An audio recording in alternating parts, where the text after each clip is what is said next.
how ethical culture is built, not bought, and what small teams can do to stay resilient in an unpredictable world.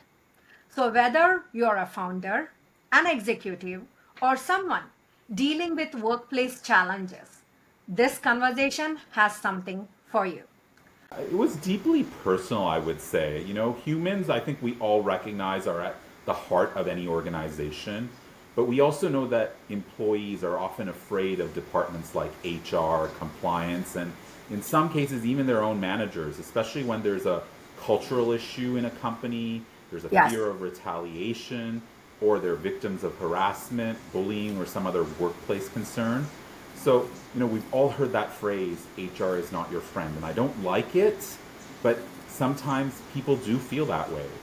In my role, I've I've protected a good number of complaint raisers and whistleblowers in the past when I worked in the corporate world. And having conducted so many investigations, I know what companies need to see and what you need to present to them for them to be able to properly investigate. At the same time, you need to know who you can raise your concern to in the organization, because you can't, frankly, just appeal to anyone.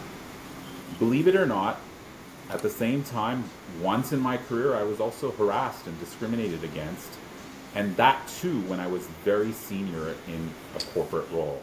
A lot of soul searching was required by me at that point in time, and I got not only the support I needed, but I decided to push back and successfully work to get myself out of the situation. So it was about starting with the basics and the guardrails first, right? And what does that mean, I think, for others? You want to establish a company-wide policy, which literally means make sure you have a code of business conduct for compliance or a risk management policy for risk as a starting point.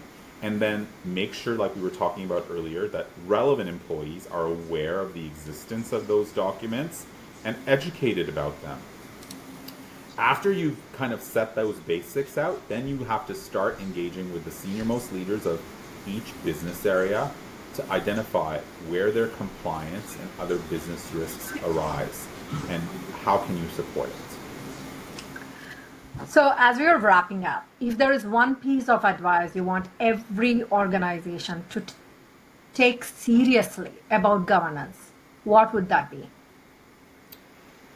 I mean, it's a simple answer is just get started and focus on improvements beginning today.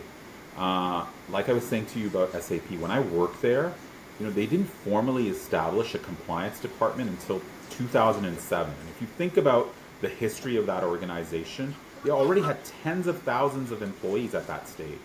Regardless of how it was handled earlier, you could argue that that was too late, but once it got started, continuous improvement was always the focus of that area. First of all, my consultancy, ASIUMA, helps employees with advocacy and support dealing with difficult workplace situations that involve reporting some form of misconduct. They might be the victim in a harassment situation, or they just need to know how to properly report some other form of corporate misconduct while trying to protect themselves. With years of experience handling investigations for companies, I know how to navigate these challenging situations. And if I look into it, you work with a wide range of organizations. And one of the things you've been looking at is a lot of organizations in the current economic environment where they have limited resources. What challenges do these clients usually face when it comes to managing risk and compliance?